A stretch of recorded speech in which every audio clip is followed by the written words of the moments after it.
You're not a statistic. Test.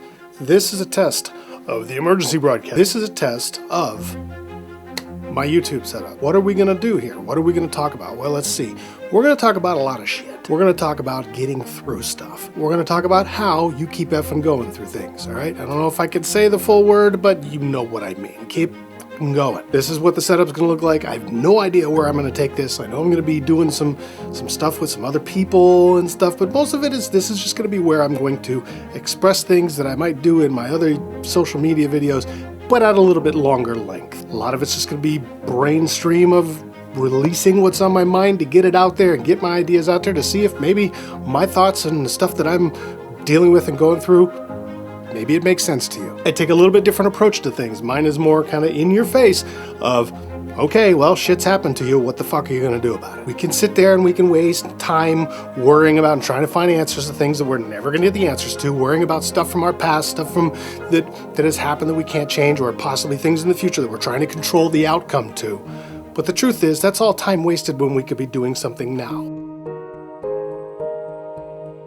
So I have stage 4 colon cancer, and I have for the past 4 years. I got diagnosed in January of 2021 with a primary tumor in my sigmoid colon and innumerable mets to the liver. Innumerable meaning too many to count. 85% of the surface area of my liver was covered in tumors.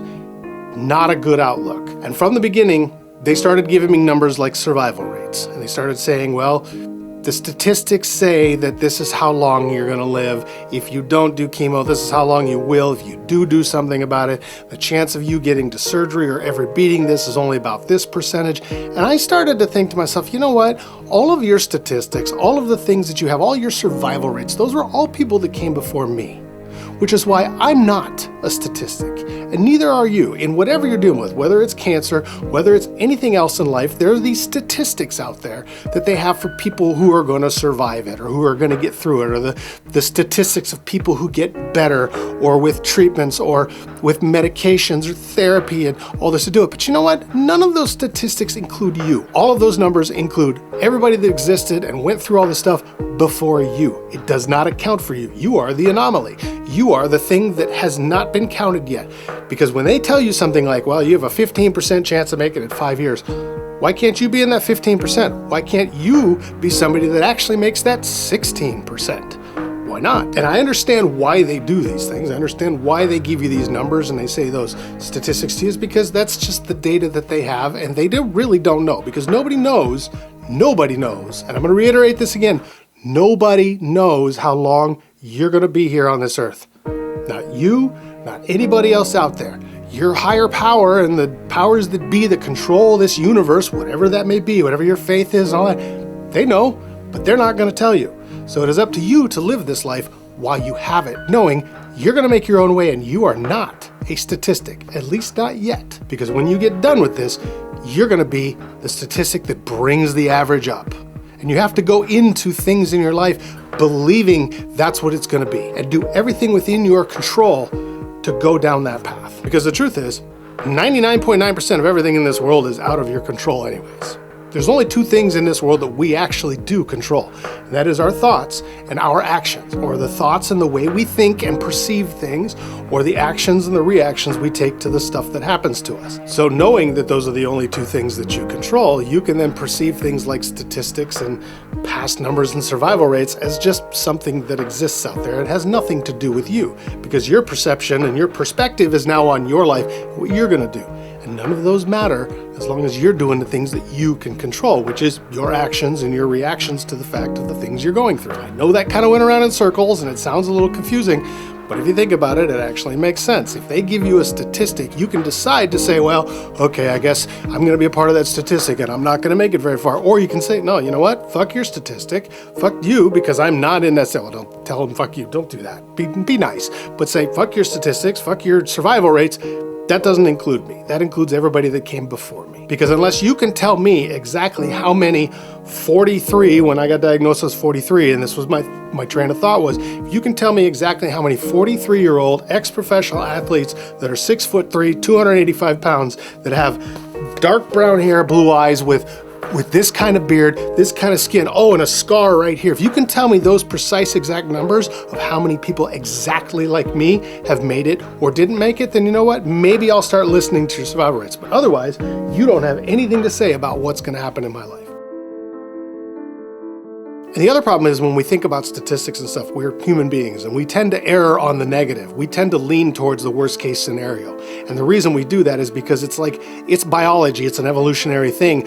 It has been ingrained in us to always use that as a defense mechanism. We go into the negative thinking about the worst thing that could happen because way back when, we were worried about a tiger in the bush that might get us, or another clan that was going to attack our family and take all our stuff and kill us. So we were always on the lookout for what it is. Well, nowadays, our tiger in the bush or our clan trying to take it is like a meeting with a boss or going to get a scan for cancer to see what you have. We put ourselves in so much anxiety worrying about these things that when it comes to the statistics, we automatically think we're going to be in the negative part of that. So if they give you a 10% chance of living, the question is, why can't you be in that 10%? Why do you automatically think you're going to be in the 90 and you're not going to make it? Because the truth is, because nobody knows how long you're going to be here and how long you're going to exist on this earth, the chance of you being in the 90th or the chance of you being in the 10%, it's the same, because neither of them exist yet, because it hasn't happened yet, because you haven't lived that, because you are not part of that statistic. You haven't gone down that road yet. You're going to go down that road and you're going to do everything within your power to make sure you're part of that 10%. But until you're done, you're not a statistic yet. So that's why when they tell you statistics, they tell you survival rates in the cancer. Yeah, I know they're going off empirical data. They're going off data from, many years of doing this. But the thing is you're not part of that data. Now you can either choose to believe that you're going to be part of that data, or you're going to make your own way and be your own statistic. You're not a statistic. Just thought I'd start right off with that, make this little thing. I don't know how many of these things I'm going to do, these YouTube videos I'm going to do, but this is just my train of thought in how I focus and face the shit that I'm going through, the stuff that I'm dealing with. And you know what? Just because I have cancer doesn't mean you can't use this for anything else. Doesn't mean you can't use this for stuff you've been through, childhood traumas and, autoimmune diseases, chronic illnesses, family troubles. Statistics are everywhere. They try to say, well, it's more likely this and more likely that. No, it's more likely nothing. If you control what you can and you do what you're going to do, what you need to do, you will make your own statistic in all of this. All right? First one out, throwing this out there. We'll see how it does, see if anybody wants to hear more. You got any ideas? Leave a comment. Let me know what you think of this. I have no idea what I'm doing with this lighting setup back here. I got every freaking color going on. I've been playing with it all day trying to get it set up, and I got to clean it up and organize it and all that stuff. But this is just kind of the first little run. See, this might not even sound good. I got a microphone up here. I got a camera right here. Trying to make this work. All right? Have a great day. Keep fucking going. We'll see ya.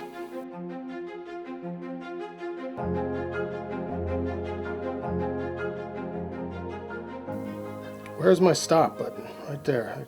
Turn that back on. Start. We'll just reach up here and hit stop. I don't even know if it recorded.